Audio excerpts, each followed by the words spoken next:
Once upon a time in the late 90s, a show hit our screens that had every teen girl hooked on a heartthrob.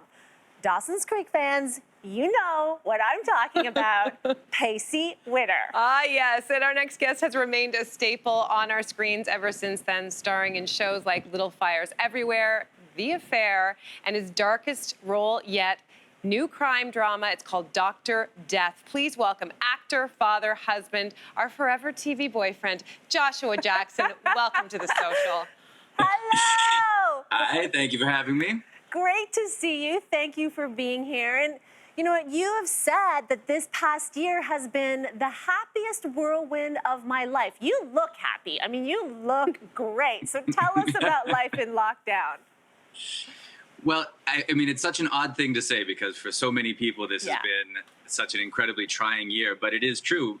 This time off, the pause that we all had to take, happened to coincide with the birth of my daughter. So it gave me the opportunity to really be there with my family and experience her and share this time with my wife. It's been, I'm all the cliches. You know, everybody tells you beforehand and you're still not prepared. And it's true. You have never experienced a love like this until you experience it. All right. Well, people out there are listening to that and like oohing and eyeing. Yep. And so they're going to want me to ask this question, okay? Staying with your daughter, she sleeps in the exact same room you did when you were a child. And I mean, that is so special. What's it like watching her grow up where you grew up? It was the most magical experience when we brought her home and laid her to bed in that room. And it's a longer story, but that house is where most of my cherished early childhood memories are, but it's also the house that my parents got divorced and things got complicated. So there's this incredible closing of the circle to come back and now with my wife and my baby, place her down here and sort of write a new story inside of this house. So I just want to get some clarity. So this is not a house in Canada. This is a house in Los Angeles. And you actually went out of your way. Did you always know that you were going to get or plan to buy that house again? No, it was, and I'll give you the Reader's Digest version, but it was kind of an accident. It's in a place called Topanga, and it was an accident that I was in Topanga. And then the man who had bought it from my father in the divorce happened to be there the day that I was in Topanga. And I made this kind of like not really too serious offer to him. And he sold it to me the next day because he also had spent all of these years and he wanted to sell it to somebody who would appreciate it. And so I've lived there for years and years and years on and off because I've been in New York and back in Vancouver with work. And now it has become my family home again because now I get the opportunity to raise my own daughter inside. That's amazing. That's a dream. It really is. I mean, I wouldn't want to live in my childhood home, but that's another story. Anyway, let's talk about, though, your latest project is a true crime drama. It's called Dr. Death. People are talking about it, but I'm just curious to know, what was it like as an actor to go down that kind of a rabbit hole and play a real-life sociopath? Yeah, he's a dark man, so it was a dark space. I'm not gonna lie. It was a heavier experience than I even understood until I finally finished it, and the day after woke up and was like, oh my God, that's what a night's sleep feels like. I actually rested instead of living with this weight on my shoulders. So it was quite intense. It was also incredibly fulfilling. It was a great group of people. Both in front of the camera and behind the camera, and you know I'm really proud. I think we did a really good job with this story. Hey Josh, I want to talk to you about something that I really admire you for, and I read an Ava DuVernay quote. Do tell. Well, Ava DuVernay, who directed you, it said that she'd never met an actor who could speak so candidly. A white actor, and so openly and honestly about America's racial blind spots and systemic racism, because we all have to participate in this conversation, not just the marginalized. So it's one of the reasons you've opted to have a home birth. It's why you're hesitant to send your child to school in the States. And so I wanted to know, as you've navigated your way through Hollywood and now fatherhood, when did you become aware of the blind spots? Right. Yeah. When did I become aware of my own whiteness? So I guess the first thing is, and you hit it right on the head, we talk about race and the issues of racism, mostly in as much as they impact the victims of that.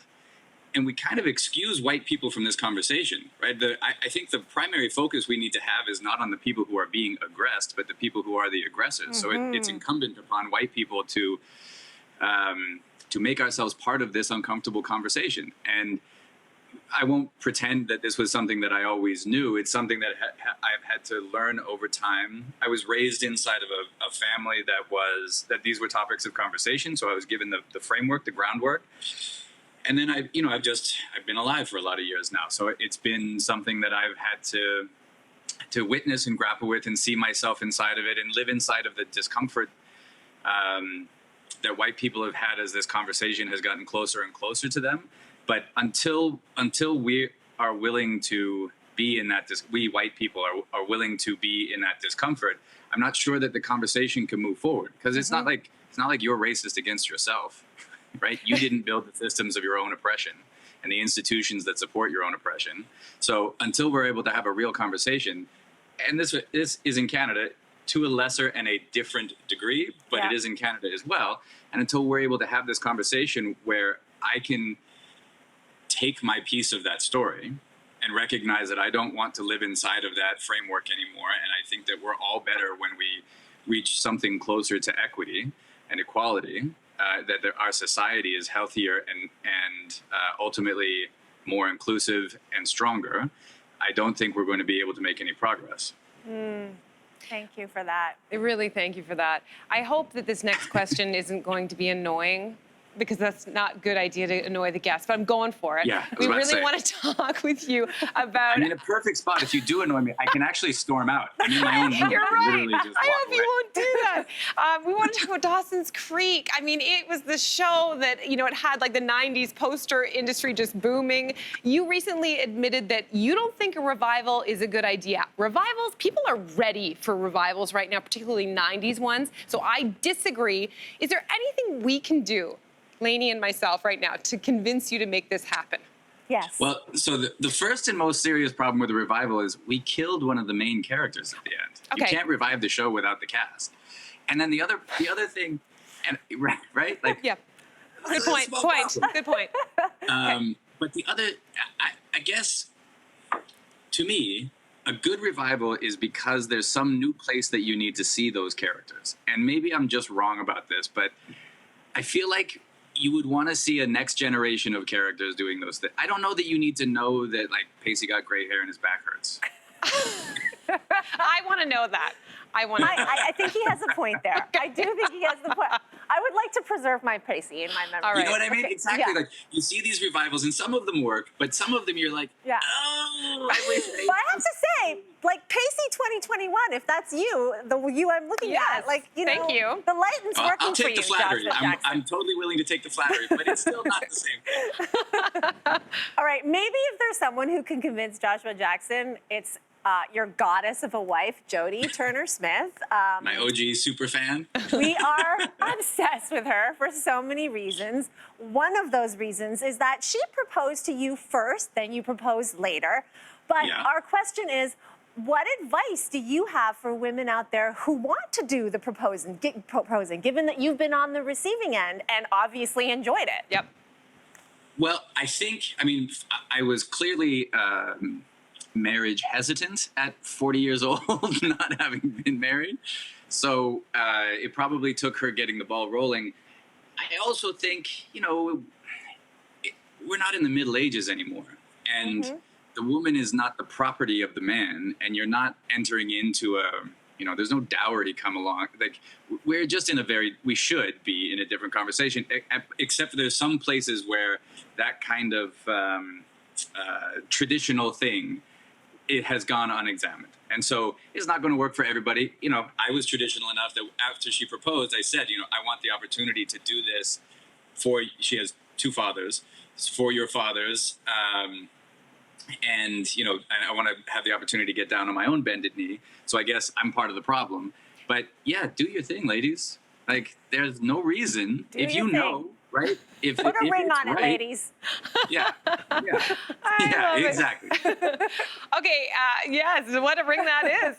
Okay, Joshua, you're in town for the Toronto International Film Festival, where you're hosting panel discussions about independent filmmaking with your entertainment company, Liquid Media. So talk about what you're doing to help filmmakers as the industry kind of comes up and emerges from this pandemic. Well, so the concept for the company, and we started building the company before the pandemic. So it was built out of my 30 years of doing this and recognizing that there are some things that the entertainment industry does very well and some things that it doesn't do very well. And being a Canadian, one of the things I saw that it doesn't do very well is support the level of talent that we have up here, and now the level of talent that you can see all over the world, and allow that talent to keep ownership of its own stories so that they can survive and tell another story and another story and another story. Because the ecosystem of our whole industry, I think, is stronger when we support the talent to be able to survive and learn and keep on going. So that was the genesis of the idea, and it was born at the time that it was born because I thought the streaming revolution was going to change how the gatekeepers operated in our industry. And now COVID happened. Yeah. And everything shut down, and everybody went to streaming. And the whole industry just sort of, in a night, flipped over to the new world. So what was like a kind of forward-looking idea is now a right now idea. And so we've spent this year getting our house in order post-COVID and trying to figure out who we were going to be post-COVID. And we're here in TIFF as basically our debutante ball, introducing ourselves to the world. Because while I was right about the gatekeeper thing, what I was wrong about is the amount of complexity that's in the modern entertainment ecosystem, and particularly for independent producers, whether that's a true independent, an individual, or whether it's a small company that has produced movies before. The streaming world, the 10,000 platforms, the global distribution, the mechanisms of finance, it's all incredibly difficult and it's all incredibly complex. And if you are at the studios, great, good for you. Or if you're on a streamer already, great, good for you. You have that machine behind you. But for everybody else, that machine doesn't really exist. And we want to be there to help everybody else. Thank you so much for your effort in that. Thank you for being so great and for joining us today. If you could just do me one favor, though, Joshua. I ran out of time about this, but please tell your goddess of a wife that oatmeal raisin is disgusting. No, you're wrong about that. No, I'm sorry. You are wrong, Josh. So wrong. You're so wrong about that. Lady, we want to keep him coming back. Yo, Let's not Look, stress here's the this. thing. Come into our studio and we'll have this fight in I won't person. defend every one of my wife's opinions because, there's some questionable taste in there. But this oatmeal raisin thing, you're just wrong. We got to go to break. We're cutting him off now. Everybody, we're cutting. Bye, Joshua. Well, goodbye. Don't go anywhere, and we'll be right back.